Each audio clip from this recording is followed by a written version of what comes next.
Hi guys, my name's Corey. Imagine being able to help the lives of millions of individuals across 130 different countries. Being a part of the Adventist Development and Relief Agency, otherwise known as ADRA, allows you to do just that. ADRA provides relief and development assistance regardless of ethnicity, political affiliation, or religious association. Throughout this speech, my group mates and myself will discuss three primary programs offered by ADA, including healthy living, education and advancement, and disaster relief. Supporting ADRA is a worthwhile deed because ADRA provides invaluable care to millions of communities around the world. To start off, Justin is going to talk to you guys about the benefits ADRA has to offer in regards to healthy living. Then Amanda will explain the education and advancement benefits that individuals gain from ADRA. And finally, Kaylee will talk to you guys about how ADRA contributes in the form of disaster relief to those in need. The ADRA nonprofit organization strives to seek care by providing for communities around the world within nutrition and sanitization. Nearly 2 billion people around the world suffer from various forms of malnutrition. There are roughly 780 million people around the world that lack access to clean drinking water. ADRA wants to focus on providing sanitized water for consumption and hygiene, while also promoting the importance of nutrition for communities in need. Oftentimes, the easy-to-access water is contaminated, causing infection and waterborne diseases. Some of these diseases consist of shigellosis, amoebiasis, and cholera, along with many others. These diseases are responsible for 1.5 million deaths a year, according to the ADRA.org. The ADRA seeks to help these communities that are in need for better sanitized water, and with the help of kind and generous donations from people all over the world, they're able to go out and purchase and install water filters to better sanitize the drinking water. The donations also allow ADRA organization to have the proper digging tools to drill the wells that the communities need, where they don't have to travel long distances to get water that may not even be sanitized. Along with helping with the sanitization around the world, ADRA also is promoting the importance of nutrition. Hunger and malnutrition kill more than AIDS and tuberculosis combined, according to ADRA.org. ADRA is hoping to lower these deaths by providing care for these communities in need. Almost all deaths of children is the most common within malnutrition. ADRA sees the concern and wants to push to help prevent the problems that are at hand. ADRA focuses on the farmers and the increase that they need to help with the food supply. They also promote income and saving for food purchasing. Within the communities, ADRA helps educate the families the importance of nutrition. They also create strategies to help achieve more nutrient-rich diets, and they will help them educate through that.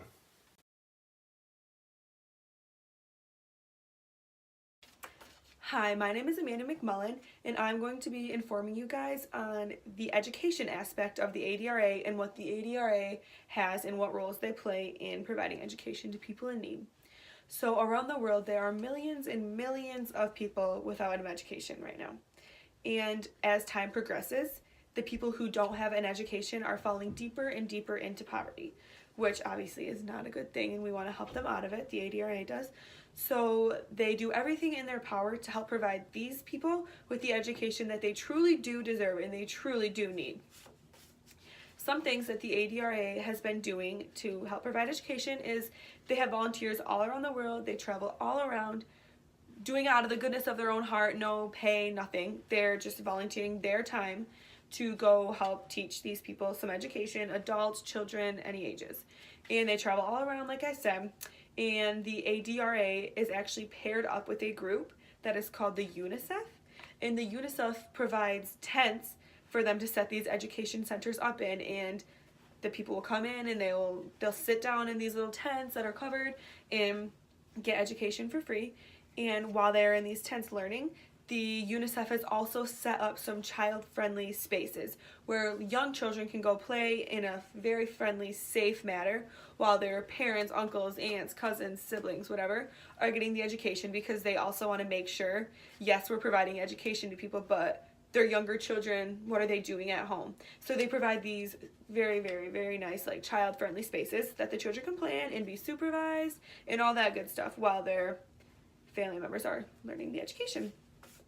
So for the past 6 months and continuing on, the ADRA has been running a camp called the Baharka Internally Displaced Persons IDP Camp.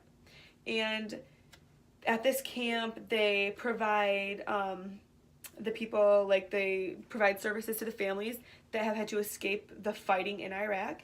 They focus on informal education, they focus on protection, and they're just taking care of these people while giving them the education for free, of course. And a fun fact about the ADRA, it is the only non-governmental organization focusing on providing an informal education to the children as young as the ages 4 or 5 in the Baharka camp.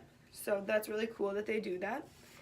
And some stats from the education is, up to date, it is estimated that 150 million children are suffering from child labor.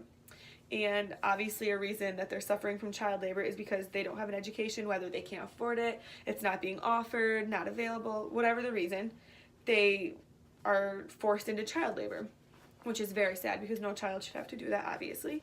And the statistics show that children who work for 43 or more hours per week, that is more than a lot of people work, 43 hours or more. I think it's average about 40 hours per week. So if you think about these children being forced into hard labor for 43 plus per week, that's really sad to think about. And obviously these children can't find time to get an education, or it's not available for them, whether it has to do with money, location, whatever. So it is leading that less than 15% of them are attending school and getting an education. And that is a lot of people not getting education, less than 15% of these children, which is very sad. Some facts about girls' education, because in India or Africa or places around the world, the girls' education rate is much lower than the boys, which is leading the women and children to have a big part in being trafficked, which we obviously want to put an end to that. And some of the facts are secondary education. If the girls got into secondary education, child deaths would be cut in half, saving up to 3 million child deaths. And if they got a primary education, there would be 15% less child deaths. So that is very big numbers if you really put it into perspective. And for if they had the secondary education, 12 million children would be saved from malnutrition. That is a lot of children that we need to be saving. And if they had the primary education, 1.7 million children would also be saved from malnutrition, which is just puts it into perspective that we really do need education. Whether some people are like, I don't need school, we really do. It could save these people in poverty from so many bad things happening. So that is why the ADRA does their best to provide these people and children, adults, with education. And they also help with so many other things and aspects. So it is just a really great organization to learn about. Hi, I'm here to talk a little bit about disaster relief and ADRA. ADRA works in more than 130 countries across the world for long-term developmental programs and emergency response in life-threatening disasters. ADRA works with recovering missing people, rebuilding communities, providing food, water, and shelter for displaced people, trauma counseling, and medical care.